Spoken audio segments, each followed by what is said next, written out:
Dave Dobbs here. It's the 25th of February 2025 and we're 1 month and 5 days after Trump's inauguration, and I haven't made a video in about 2 months while I've been watching this whole thing unfold, and so much has happened. So much has happened over the last 2 months. But really, I just like all of us, in the last video I talked about, whatever Trump's going to do and however things pan out,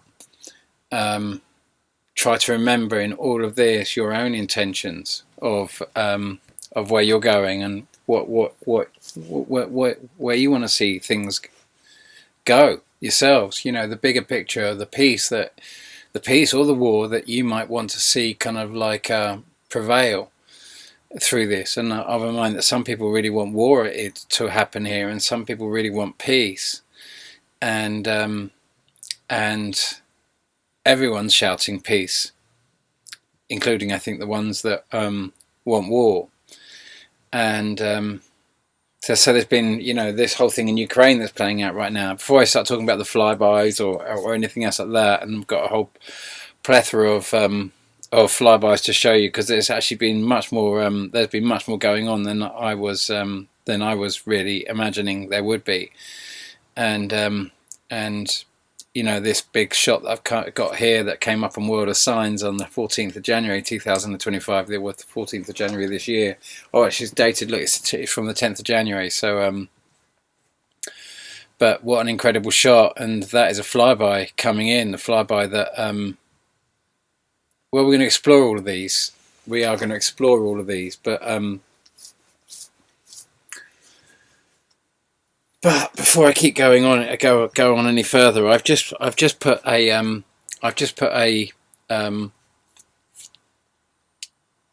copy of the first chapter of Laughing Gas up on Rumble, and I'll drop the link in the description below.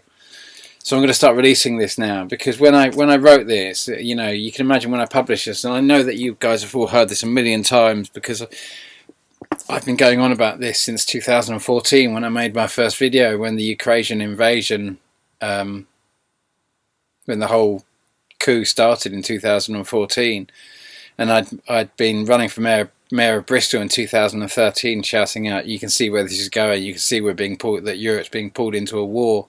And Laughing Gas was about a guy searching for Ariel, as I talked about in my last video, the boding spirit of Prospero in the Shakespeare's play The Tempest, that brings all that have wronged him to the shores of his island, where he enacts his redemption. And what brings all those that have wronged him to the shores of this wizard Prospero's island is Tempest, by means of creating a great storm, and that brings them all to this special place.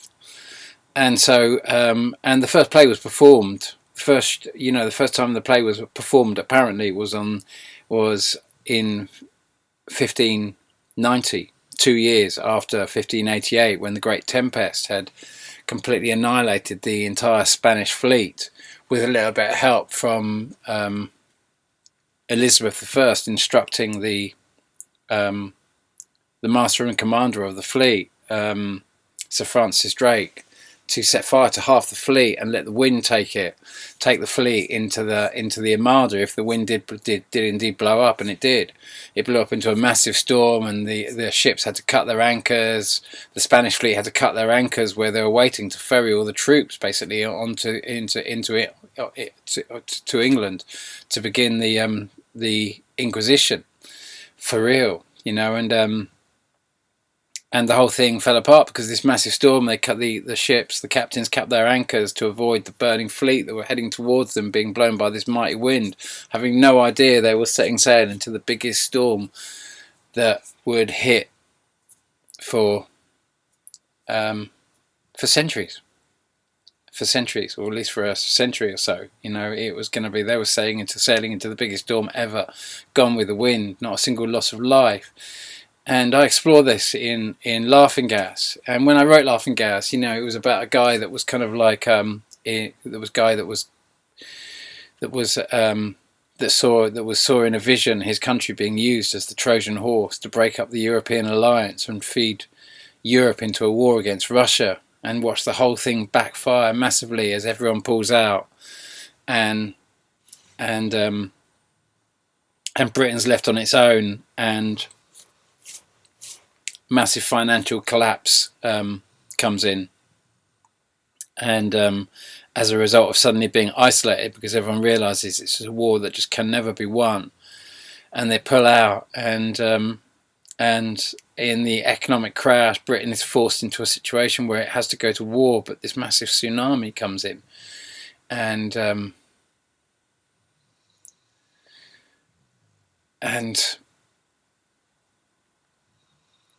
that's the end of that, basically. And for me it was, you have to excuse this big scar on my head at the moment. I've got this horrible scar on my head. It's just like, I feel like I've got a massive exclamation mark on my head.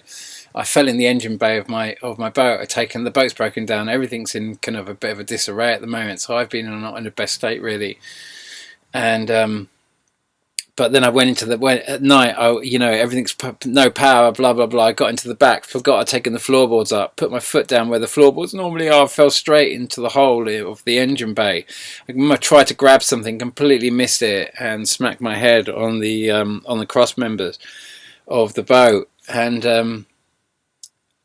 it was like, oh my goodness, what is the universe telling me? And really, that was in essence what I saw that made me write Laughing Gas when I had that whole vision, I experienced myself going down a hole. It was like what inspired me to write that experience was suddenly in a bit of a mindless state at a festival. It was like a part of myself arrived from the future, from right at the end, that whatever I saw that led to this whole thing that I could write about everything that we're seeing now. And of course, and this is my whole purpose, I feel, of doing this whole thing, is to, even if we can't stop this war, the only thing that so we don't have to get sucked into this and go right through this whole thing again, because where else do you go if you take your world to the end of time, where you can no longer hold a physical form, because you're going to destroy the world with a massive war and everything else like that. It's just not going to make any sense. And this is the big scary thing about this time, is do those who are really pulling the strings, do they want a deal, or do they actually want all-out war on this plane to fulfill their agenda? Do they need humanity to go into all-out war? And that's the scary thing. Who are we giving our power to right now?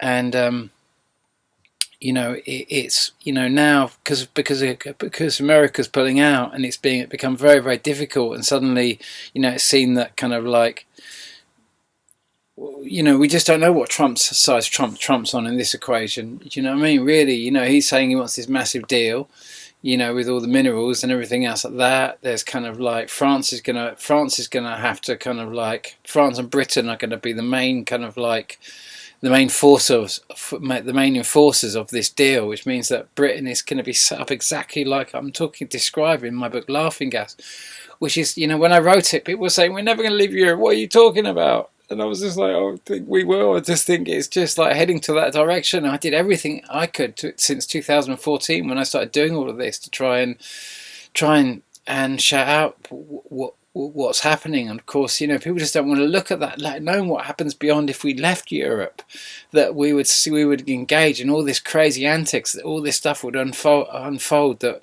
we might not be able to change the direction of it. But I do know that the only way I could see out of that, from all my experience of everything that has happened to me thus far, is that the only way that I can see out of that, to escape the guilt. The guilt is the black hole, that you didn't do enough, that you could have done more, all these things you could have done to try and just save things. that you couldn't escape guilt, and guilt is really what karma is. It's that we come from such a lovely, beautiful space, and then we come into this world, and then when we engage in really low activities, and then we go from this space and we try to leave, if we're too heavy with all the guilt, we can't go back to where we came because it's too loaded with pain. We want to sort it out, so we end up getting locked into this whole story until we can finally raise our vibration and be happy enough to leave this place. So it's like, in my last time having a go at it in this realm somehow, I don't know how it works. I truly don't know how it works, but it feels like sometimes that it was just like I was bounced back at the end of time, back into kind of like into 2008, where this story begins, or in 2006 rather. You know, that is, well, still this story really begins there. You know, it's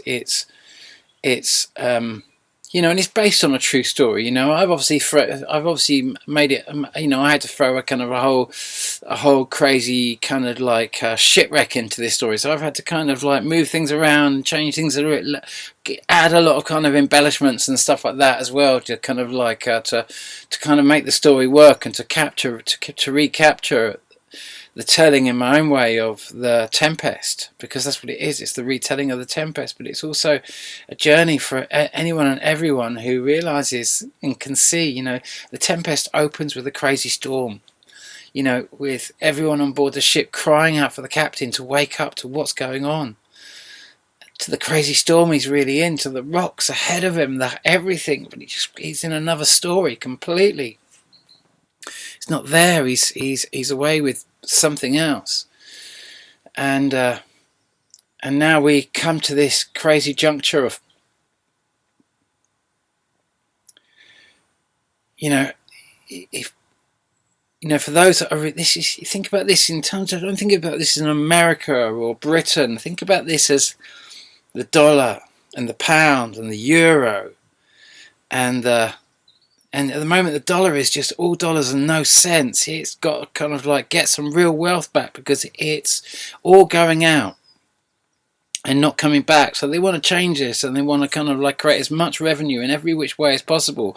You know, Ukrainians minerals, as well as kind of like as imagine if Britain can be fed into a war along with Europe. Imagine if Britain can feed Europe into a war against Russia, and you can take out the euro and the ruble, as well as break the BRICS alliance, and you know, it's a crazy thing that's unfolding here when you actually look at it as from currency perspectives, of how, you know, all these different currencies competing against each other, and you know, and anyway, you know, the main thing was that well, here we are, and none of us know how it's going to pan out, and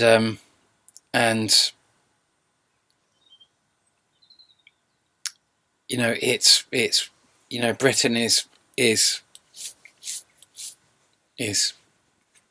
days away right now, days away.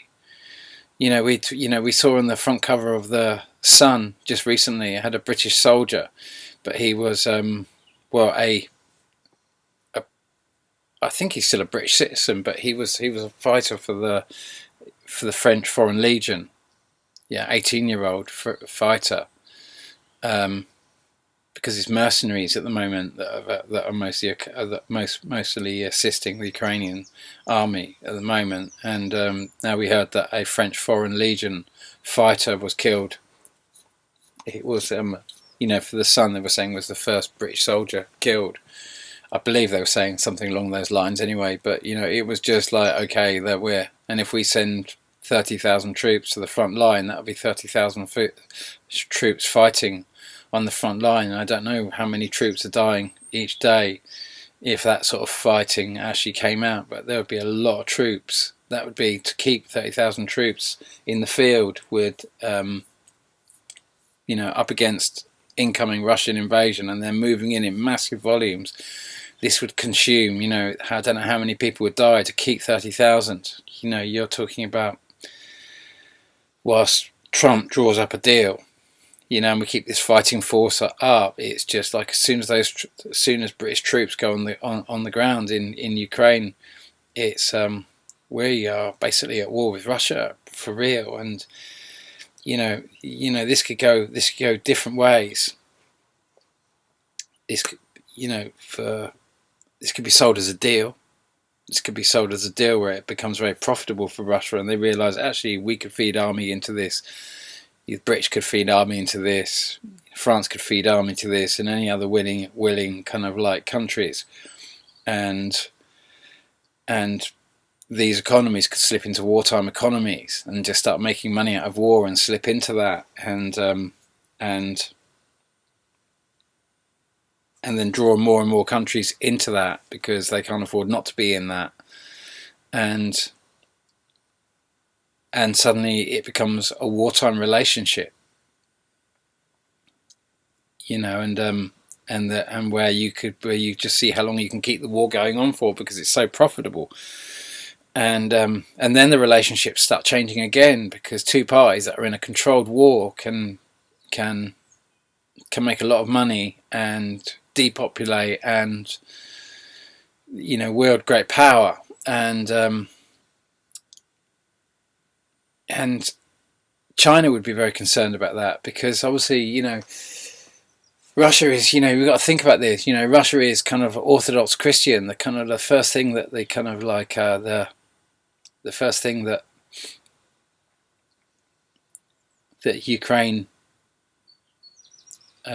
kicked out of that Zelensky kicked out of Ukraine with the Orthodox Christians, and they're very much part of the whole.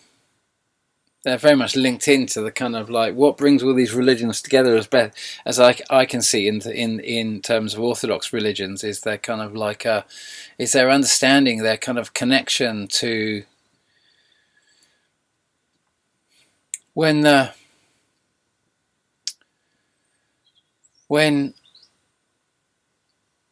kind of like the creation of the Roman Catholic Church and the first Pope around about the 3rd century. I can't remember which Pope it was now, and I'm not going to pick it all up really in great detail because I don't really know. I don't really kind of like I don't really follow the whole Christian history that much or anything else like that, but just basic understandings.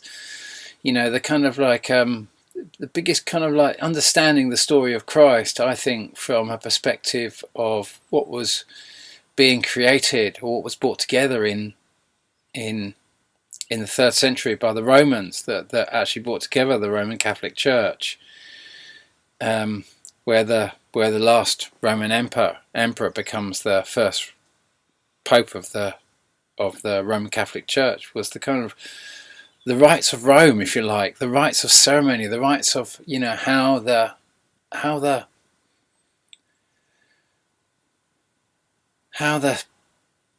service of, if you like, redemption or forgiveness, this kind of like this eating of the bread, this drinking of the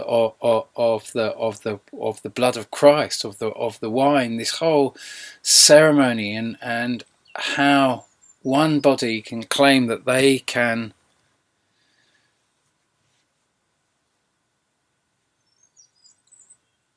offer the forgiveness of your sins through the blood of Christ, through the sacrifice of Christ. And the Catholic Church, if your Catholic Church is going to pick a side between, if the Catholic Church is going to pick a side, we've got the Jewish lobbies, if you like, that control the US dollar, and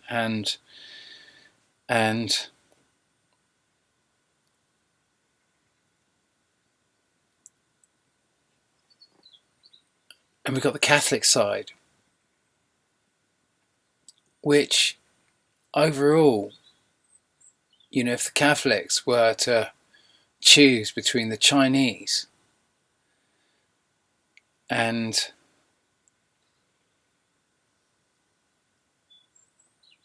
Russia,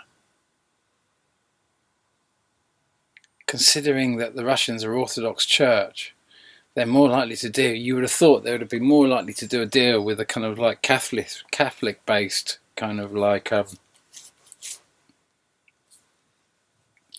don't know if I'm making any sense here, but but I've got a funny feeling that this is the big plan of America, is to try and split Russia away from China and try to change all of this. This is the weakest. This is the weakest point. This is the biggest split. This is the weakest divisional split in the whole kind of BRICS blah blah. You know that and China are going to be watching that. China are going to be watching that. They've got an ally at the moment in Russia, and if things don't go to what they want to plan, they could be very concerned about how this deal pans out for them. And certainly we're seeing kind of like we're seeing the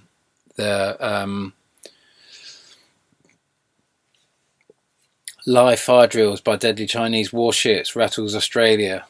We're going to come to that in a shake. But at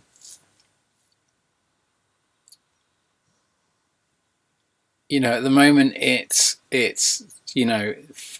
what I describe in Laughing Gas, in the opening of Laughing Gas, is this kind of like this notion that this is all being created as a punishment for what happened in 1588, which ultimately was as a result of Henry VIII leaving, breaking away from the Catholic Church, which he knew there was going to be a massive reprisal. That's why he desperately wanted a son to lead his country into the kind of like time when the actual reprisal came, when the Spanish fleet finally arrived. That's why he kind of like he went through so many wives, killed so many wives, and all the rest of it was he desperately wanted a son, and obviously he left a woman. He left Elizabeth I, and she ended up discovering a solution to the Spanish Armada, which was aerial, which is why the book came out directly after the Spanish Armada. When she was, by that time she was like a goddess, because she defeated the largest fleet to ever set sail without lifting a finger. It was like a magic spell, and the whole thing was gone, because there's times when you can invade and there's times when you can't. And these are the massive breaks that keep containment of this planet flying by right now. This is the brake system that was incorporated by those that created this whole experiment, to make sure if the milk went sour, there was a point of containment, there was some brakes on the whole thing. And the Spanish Armada, they'd been fed this information that this was the powerful time for them to make their move, that the gods would be with them, and they'd misinterpreted, because you remember that it was the Roman Catholics that went under the wheels of this in the first place. That was in 262, when we had the 3 days of darkness, when we had earthquakes all across Asia, all across Europe, all across Africa. 262 that I discovered by mathematics when I thought it was 274 in my original videos. I'd said it was 274 and I calculated, but I didn't find the evidence. And then I realised I was 12 years out and it was 262. I was one cycle of Jupiter out basically, and it was 262. And I found the 3 days of darkness. I couldn't believe it. I nearly fell off my chair. I couldn't believe it to be so precise. Especially when so often I've been kind of like, so often in my things, I'm like 4 days out, and I say something's going to turn on this day and it comes 4 days earlier. And we've explored those mathematics for a very long time, to kind of like to reach this point where we can predict so many of these flybys so accurately now. But that's where we are at the moment. We're at this point where we're kind of all kind of like seeing what's happening, thinking it's not going to get any worse, it's going to get better, and that sort of stuff. But at the moment, what's happening is it's looking like Donald Trump's pulling out, but actually it's Europe that is being forced into this war. It's Europe that is being set up, just as I said would happen in Laughing Gas, just as I said. And so we come to that point now where it's not so heavy to look at, it's just what's happening. And the only way out of this equation right now, the only way out of this, to escape the guilt, that if you take your world to the point where you can't escape because the guilt that you didn't do more, you can't go beyond this, you can't escape, you can't go to a higher place, you're going down the tubes with it, and you can't ascend out of it because of the panic and that sort of stuff. You can't find the space to find the peace to make that divine connection at that point of exit, because it just and you're left, and you know, my mum, when she passed in great peace, and I had her hand and that sort of stuff, and she was able to prepare, and she went with great peace up, and the whole thing was being geared so she was, you know, there was no trauma in it for her. She was able to transit with consciously and with great peace, and to make that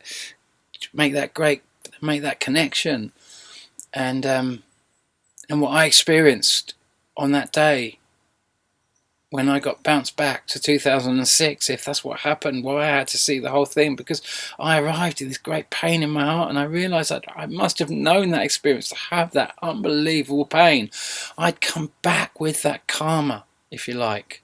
I'd bounce back with that karma, that I couldn't ascend beyond that place because the pain was too great for me. All this stuff, I wish I'd done this, I wish I'd done that, I could have done this, I could have done that, I should have done this, I should have done that, and all the things all the woulds and the shoulds and the coulds that just stopped me ascending, that brought me back to 2006.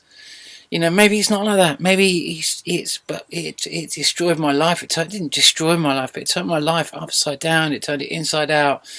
But to give me a chance to, you know, every waking hour of every waking day, I try to do something in the line of bringing people's awareness to what's happening here, and to understanding what Ariel really is, and what you absolutely cannot do when this flies by, and how Britain is being set up. It could so be, we think, why did the Roman Catholics do this? But then, you know, it wasn't Rome that sent the Spanish Armada off. It was Spain. Spain had become in itself so powerful that it could have legitimately be seen as a threat to Rome. It becomes so powerful. And Britain has now become so powerful, and yet it carries its own form of Christianity, carries out its own forms of religious redemption, holds its own kind of like, does its own kind of like giving of the wine and the bread of Christ. It's, you know, as in tapping into the sacrifice of Christ, that he was sacrificed so you can sin again and carry on sinning quite happily, and just go down and drink a drop of blood's Christ and crack on. It seems quite a frail kind of like. Anyway, so get back to flybys.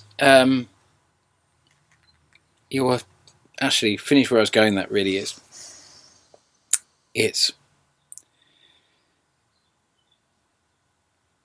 We're at this juncture now. You're at this juncture, and you kind of like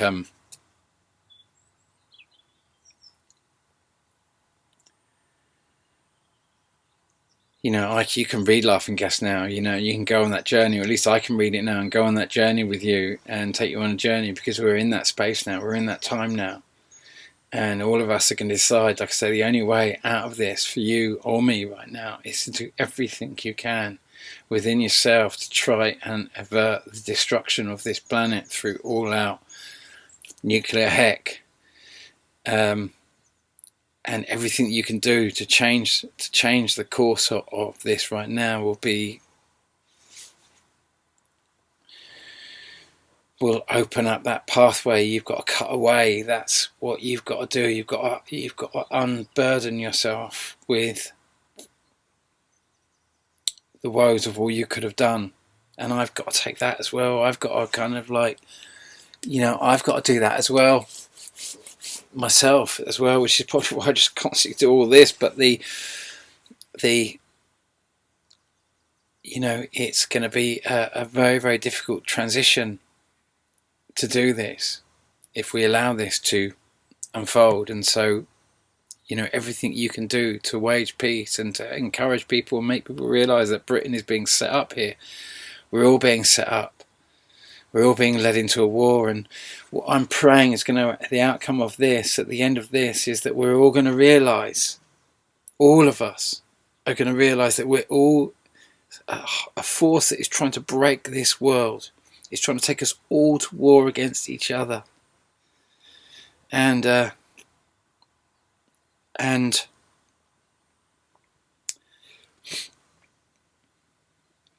what I see happening in a vision is us all opposite, all around the Pacific Ocean. We've all got our guns, and all around what seems like an ocean. It could be the Pacific, could be the Atlantic. But I sense like it's the Atlantic, but I feel like it's all of the guns of every country pointing to all the countries all around, and everyone's got their guns kind of focused at each other at this point when Ariel flies by, waiting with bated breath, where they're just looking around, who should shoot who, and who's going to be the enemy, and everyone expecting the missiles to come in, and everyone just holding fast, and it's just looking like it's going to go.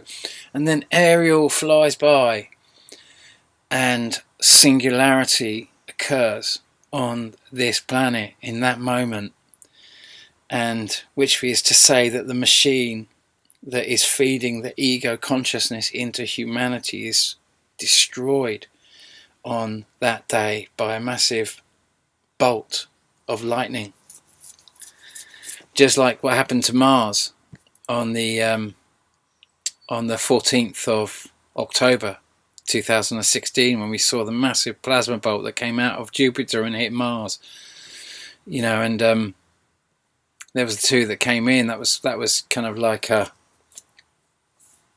was kind of December, January, February time. I can't remember exactly what time.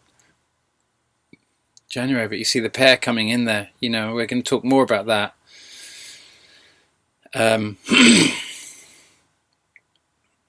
In a little bit, but so let's just talk about these sightings, you know, because the crazy thing is that let's go back to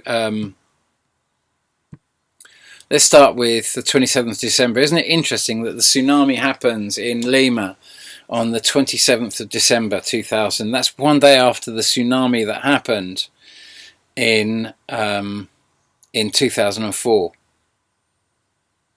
Do you remember, or the beginning of, you know, the 26th of February, the 26th of December, 2004, and then we get a tsunami on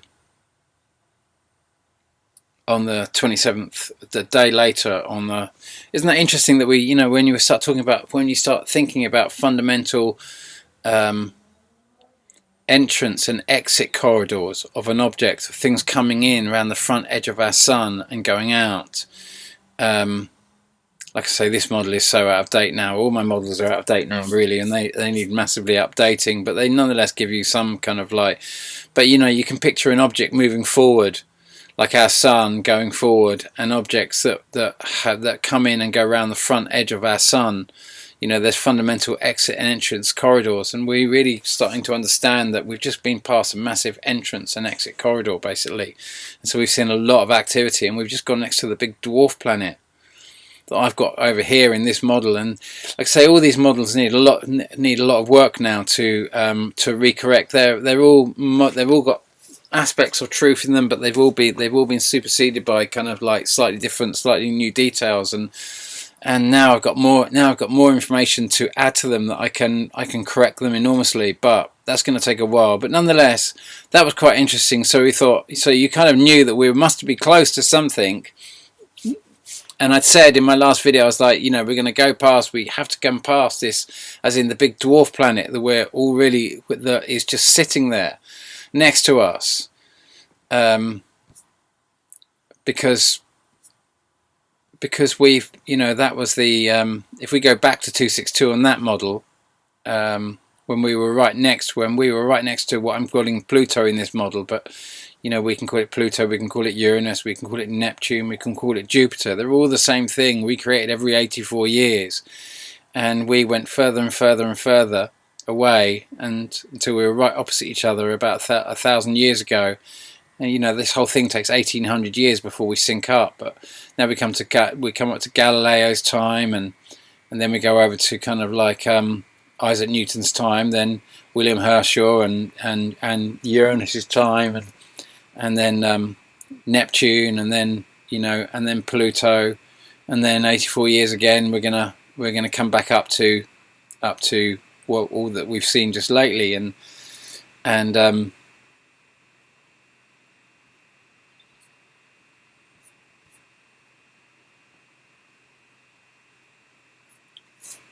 so there we have.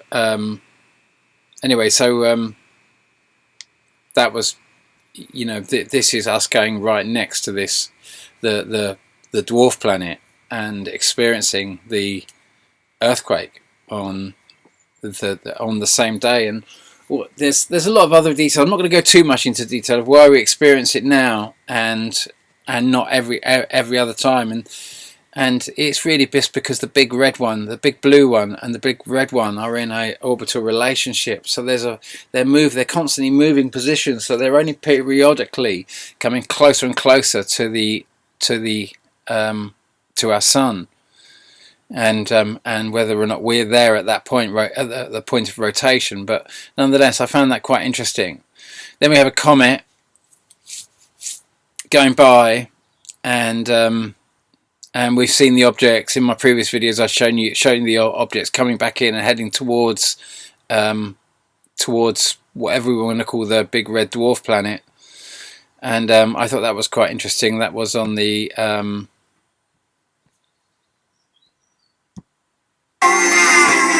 oh, that was also amazing. This kind of like big red sheeny thing that was seen afterwards, but that was on the 4th of January. So that was quite interesting. There were lots of incredible shots, lots of anyway, that didn't load. So we're just going to bounce forward. We saw this shot. Like I say, this was World of Signs again. You know, some amazing shots here, but you know, he really caught they really caught it there, and lots of amazing shots. Like, you know, we see this thing up here again.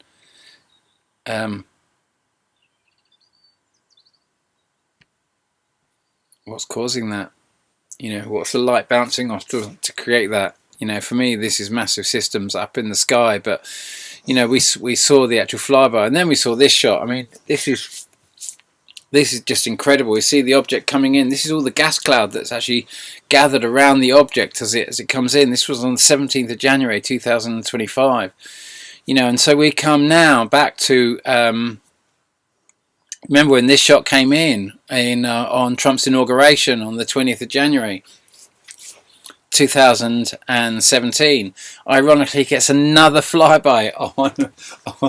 You know, it's just like, so this whole thing has to be super planned in this way for this massive thing. You know, we had all these shots, people were just filming as it was going by, like, what is that crazy thing on Trump's inauguration in 2017? And so we finally got an understanding of the innermost orbiting planet of this system. You know, it means that this object, if it's flying by again here, and we saw it, we're in 2000 and we saw it in 2000 and January 2017, and we see it again in January 2000 and I mean, it's tricky there. You know, understand that there it looks like it's coming from the sun, doesn't it? It looks like the bright lights behind it.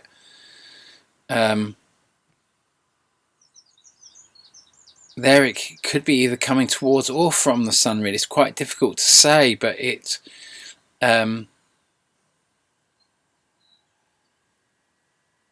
that seems to be coming more from the sun again than coming in. You know, it seems to have a lot of light behind it. It doesn't look like it's coming in from the night sky, does it? Or from, there's a lot of light coming in from behind. So that's January 2017, 2018, 2019, 2020, 2021, 22, 23, 24, 25. So it's looking to have a kind of like 8 to 9 year orbit and then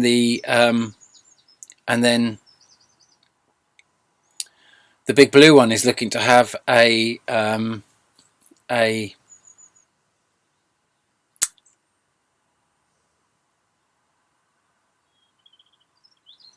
it syncs up every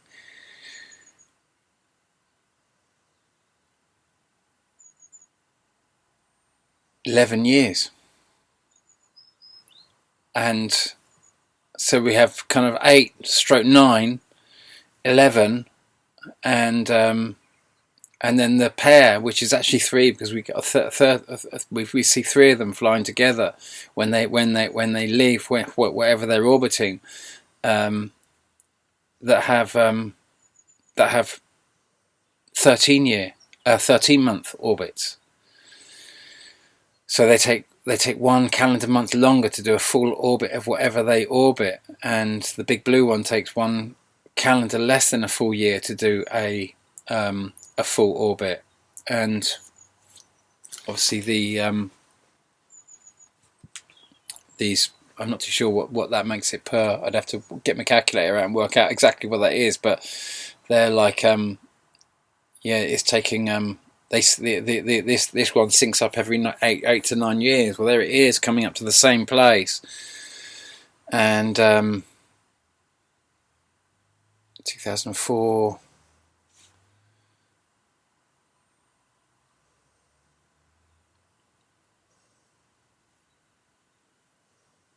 Does it kind of, because then if we're thinking that the earthquake in 2004, as in the tsunami on the 26th of February, the 26th of December 2004, and then would that fit in with the cycles of this, using kind of like 8-9 years? It's possible. I mean, it's anyway. Well, we all we can really do is kind of like is like I say, every time we kind of work out the cycles, put those cycles in and run the durations, and see whether the timings line up. And that's all I've ever done, is built models and put these sightings in and see, to try to understand and try to come up with a way where we can make all of the sightings that we've had so far. And that's what I do with these models, is trying to ascertain how the bigger system works by building these simulations to see if we can make all these flybys work. Remember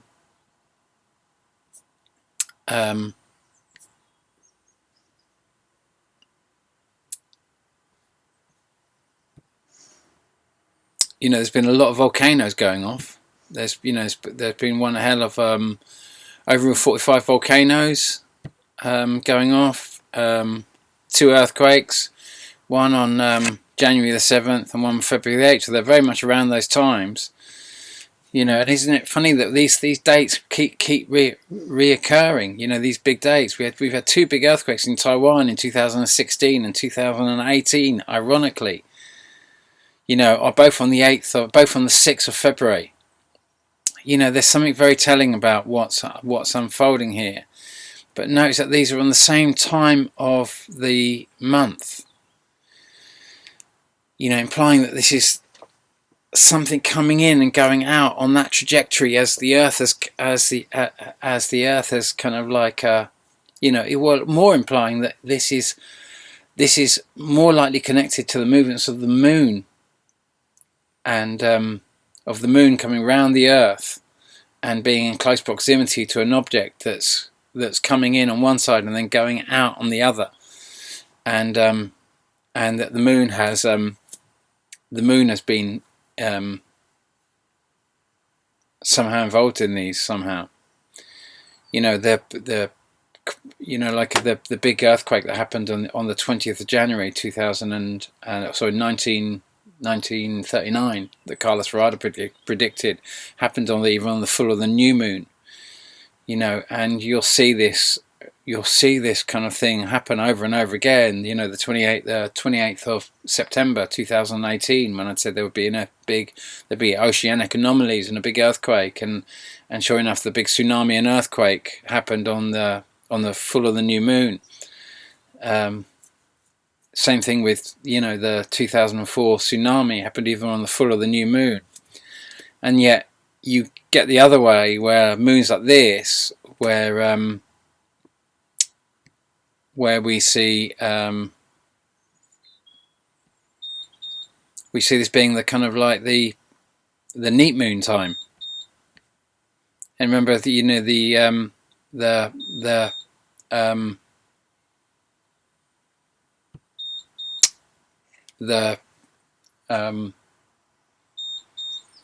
tsunami that happened on the 11th of March 2011 happened on the neat moon again. You know, it's funny how where the moon seems to go round and it comes away from its point of alignment with the sun, the earth, and itself. You know, they're creating this line, and something happens with gravity on this line that the oceans can rise up and be so much more affected. It's like that as soon as they're in line, they come into this kind of energetic threshold, and the whole thing goes wobbly. And we see the same with other objects, exoplanets coming through our system and all the rest of it. If they create alignments, then these things happen. And also there's this point where they come out of alignment. So the moon is in its neat position, in between the full and the new. And when it's out of that position, if there's an object above or below the ecliptic plane close to Earth, in that place it can pull the moon down towards it when it's away from that, locking in at those alignments between the kind of full and the new. And then we're like,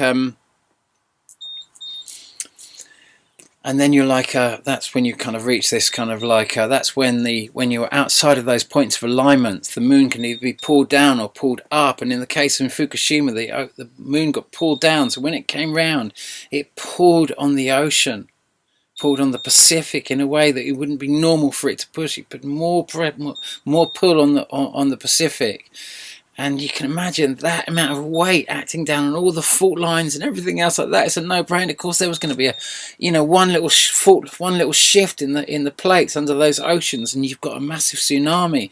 And so when the moon is being pulled up or down away from its normal circulation around the Earth on the ecliptic, and it goes up or down, and that's why I'm of a mind that the neat moons can be much more dangerous when there's objects flying by than the actual full of the new moons. You know, the full of the new moons are, but you know, they're all dangerous points. You know, they're all kind of like big tsunami watch points. Is either on the neat moons or on the full moons. And when you're close to these objects, you kind of like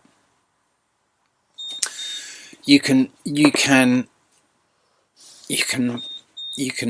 kind of, you know, on the 6th of February and the 2016 and the 6th of February 2018, when that same days when the earthquakes occur in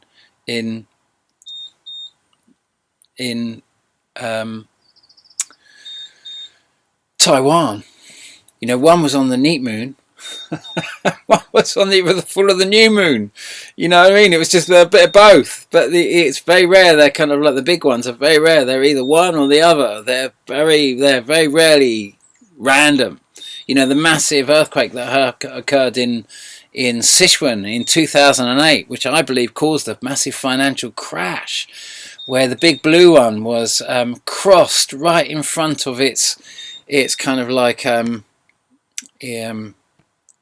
if I go back to 2008, let's go back, way back.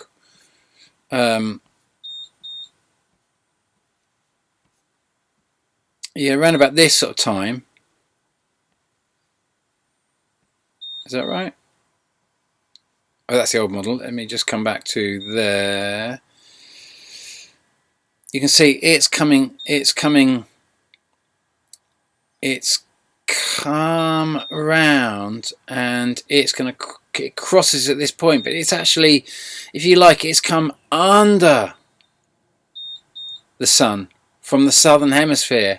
It's come up, and that's the point of crossing, and then it's actually come round and then come back to whence its orbit, which I've got over here. So all these models need, like I say, they need a massive amount of work, but you know, all of these have been a slow process of trying to understand. But anyway, where was I? Sorry, I'm getting distracted now. I'm forgetting where I am in the model. So that was the last shot I looked at. Then we had that shot as well, 2025. So we've, these. It's difficult to say which one is which, but that of mine is the same one as Trump saw on Trump's inauguration, as we saw in 2017. So it's just kind of like, it's fascinating. It doesn't surprise me that all of these things are built over these dates anymore. It just makes total sense to me now, and now picture that. Well, that looks like a massive planet, like a thing just there, but in reality there's a massive tail to this coming up. But what's actually happened is that all of this blue sky here is all being blasted blue by the sunlight, photons hitting the kind of the atmosphere and causing this massive bright light.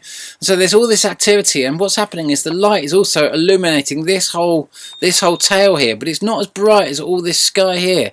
Only the bit that's being illuminated of the whole big thing that comes up here and is coming down is being caught by the light. The rest is out of view, just because this is still more bright. The atmosphere is still brighter than everything else. It's only the light that's hitting the very front edge of this object coming down that is really being seen. The rest is just concealed by the blue, by the light hitting the atmosphere of the sun, because we're so close to the sun that we can't see things. The sun has to be way down, gone way beyond the horizon level from this perspective to see that through at that time of sky. But that's the whole thing is there. You're just seeing the very bits that are the brightest bits of it, which is the bit that's directly hitting the sunlight, which is obviously down here below. But that's an incredible shot. That was World of Signs. That was posted on February the 10th, and this I found a really interesting shot. I just thought this was an absolutely epic shot. It could be a cloud system going by, but it sure as hell looks like a massive, great, sweeping flyby of an object. And I just thought that was absolutely incredible shot. And then we've got so when was that? That was 8 days ago on the 16th. And then we had that shot, which I found very, very interesting, because I'm of a mind we've just gone past the big object where all these objects are orbiting. And we see this, and I don't know if you remember, we saw this years ago. We saw this. It first, I can't remember when this shot came in, to be honest with you. I posted this back in 7 years ago. And this was quite an old shot back then, but it's probably around about 2016, 2017, something like that. And it was like a lens flare that was stuck in the sky, and you had these 4 crosses on it. And then there was this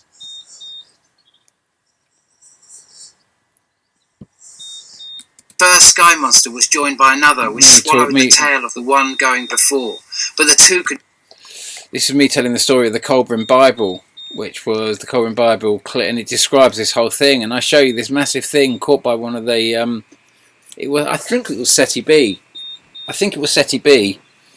And excuse that beeping in the background. That's my that's my inverter saying I've run out of juice, so I've got to terminate this video now, I think. But that was the whole thing, and you can see this structure in it, and it seems to have this similar thing that in the center, this kind of crazy cross in the center. Not be seen at once. The sky monster. And it goes across, and when you see it, it's almost like this has got a cross in it, like this is part of the device. And we've seen it in other photos, like I say, we've seen it many times. These little dots here are planets, and they're kind of, these lines are these images that are these lines that seem to come up as a result of the gravitational energy. These are kind of like, these are high energy, kind of like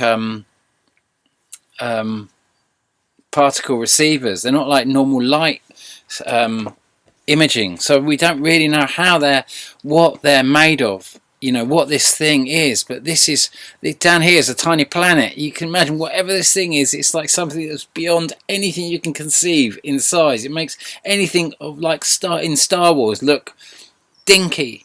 it is just beyond comprehension. If this is a device of some kind of shield, which is reigned and raged above the earth, doing battle to possess it, but the many-bladed sword cut them in pieces. And I talked about it there, and yet there we see this same bit that we see. Another, we swallowed the tail of the one going before, but the two could. This little bit here, we've seen this before. Look at this whole thing. It's just like this is what screens off. It's just like, it's an incredible shot. Anyway, it's just absolute confirmation for this big thing, whatever this big system is, what makes this big like shield thing and conceals this massive dwarf planet, and is part of our protection, is whether it's a shield. I called it back in when did I make that? Back in 2017, I was describing it as a massive cosmic shield. Is that what it is? Because this is what's described in the Colburn Bible. It describes all the things we're seeing now, and the massive, but they just called them dragons, the massive serpents in the sky that kept flying in and causing massive tsunamis and massive earthquakes and massive volcanoes, and kind of crazy superstorms of epic proportions, and also where you get crazy storms, crazy fires, because all the moisture gets sucked up in these superstorms where whole cities just get washed away. It's not just like rivers, cars anymore, it's whole cities get washed away, but all this moisture getting dumped down in one place or another means that overall, the normal amount of moisture that gets distributed around the world, even though it's getting massive volumes, is moisture's going up into the air and condensing on all these volcano particles and dropping down in these superstorms. Actually, well, the culminating result is overall massive, unbelievable flooding in very few areas, and unbelievable droughts and unbelievable forest fires of epic proportions in others. Everything's completely out of sync. Everything is to massive extremes. Massive droughts or massive flooding, massive storms, or just everything is off the radar in absolute unbelievable extremes, which is right where we're at the moment. And so anyway, so what that means is it seems that we've had our innermost objects or flyby, which means that we've got all the flybys now. We've got pretty much all the flybys now. We've got everything about them really, that we've been trying to kind of ascertain. The big systems, where the big systems are, what this system really is. Why, just when we go past the big dwarf planet, there's the big system that conceals it. When this shot came in, what occurred first of all was the plasma blast. This glow over here is a whole nother sun-like object that comes into view when this thing fires off into the side of whatever we assume is here, which I'm of mind is Mars, because this was in the northeast sky at night on the 14th of October, and Mars was right up there. That's the only planet was around, and bam, this happens. The plasma burst occurs, and then this massive light appears. And I'm of a mind, and then you see this funny little circular thing here, which looks just like the double ring, and we've seen it quite a few times. It's like something goes down, it's like this massive shield. This plasma blast caused this shield to malfunction temporarily, and it went down, and suddenly you could see what was behind it, as in this massive like sun appears. But it doesn't shoot out photons in the same way our sun does. It's a different type of light, so it doesn't react with our atmosphere in the same fashion, or possibly it's so far away that the light didn't have a chance to hit our atmosphere. Well, that probably isn't true, because the fact we saw it, but it's it's whatever it is, it didn't, that light didn't react with our atmosphere like sunlight reacts with our atmosphere. And when photon hits O2, it splits it into O and O, and then that O and O oxidizes anything and everything in its environment, including O2, and turns O2 into O3. 3 sets of O2 turn into 2 sets of O3 basically. and bam, and you get ozone. As a result of photons hitting our atmosphere, and this causes a plasma-like light in the sky, which is as bright as the sun, effectively, that when you're looking at the Earth, it looks like a sun from the outside because of this massive reaction that creates all this bright plasma that we can't see through that bright light, which is why our sky seems light, not dark like this. When you've got a bright light, if I was to shine a light in your face in night, you'd see light and then dark all around. When we look up at the sun in the daylight, we see daylight, we see the sun, and then the sky is all blue. That's not what's happening when this light hits us here. It has a different reaction. It's a different type of sunlight. Whatever this second sun is, whatever this device that creates all this light that suddenly comes into view, when this thing plasma charges into the side of this, something is shut down and all this stuff comes into view. Bam! And then in a flash, it just suddenly all goes down and it all goes dark again. It's anyway. So we've seen a hell of a lot over the last 2 months, and now we're at the juncture where we go into wartime, all-out wartime, or we go into all-out peacetime, and I'm of a mind that unprecedented peace is about to be waged on this planet, and that we're all going to realise that we're all being played, and we don't want to be played like the Spanish were played in 1588, to go to war at a time where you absolutely cannot go to war. And this is a time where one country can become really powerful. If it can lead all its enemies to go to war with each other at this time, then it can become truly triumphant. And we could say that about the 1588, because could have Spain become such a threat to Rome itself that Rome pushed it into doing its invasive manoeuvre literally on the day when the Flyby was due, that they themselves would go under the wheels of it and become a very weak nation. You know, I thought it was quite funny when Trump the other day called Spain a BRICS country and looked over his shoulder as if to kind of get some support from that he was going to do 100% tariffs on Spain because they're a BRICS country. And it just seems so out of touch and so unbelievable, because this massive debate's been going on forever and ever and ever. And for Donald Trump to not know that Spain's part of the European Union and think that Spain was a BRICS country is very much implies, you know, it's very powerful. That was a very powerful message to Europe. That was, because that basically means that Donald Trump doesn't really know what's going on, because it's just an impossible mistake to make if you're clued up. You know, these are the basic kind of working principles of what's going down in this world right now, whether the BRICS succeeds or not and everything else like that. For Donald Trump to not know that Spain's not a BRICS country, that is part of the European Union, is utterly unbelievable. It's beyond comprehension unbelievable.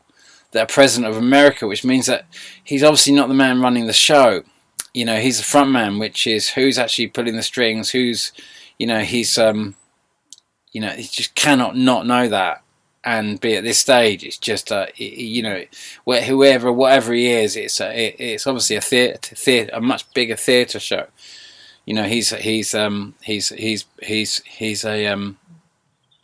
yeah, I mean, make of that what you will. Make of that what you will. It'll be interesting to think about, hear what you think about that in the comments. But it was beyond comprehension. It was utterly beyond. But it was exactly what personally I would kind of expect. That this is a theatre show. That he's following a very, very tight script, and this thing has been planned out for a very, very long time, and it's all being highly orchestrated. But it's all there. All the bits are in place. So however it goes. Honey in the heart, 1,000 thank yous for following me this far.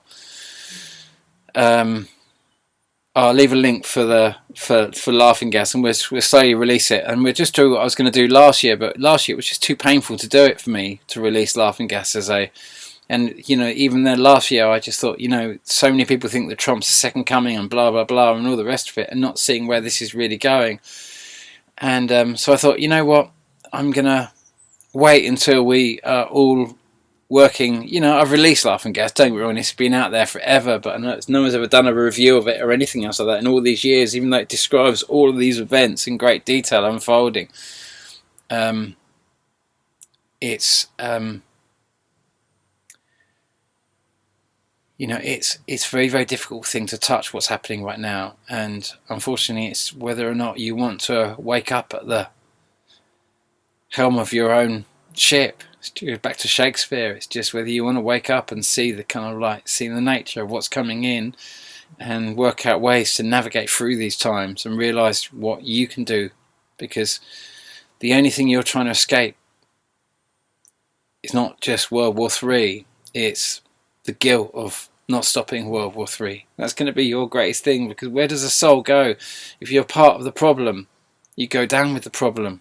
And if you can't yourself see yourself as anything other than part of the problem,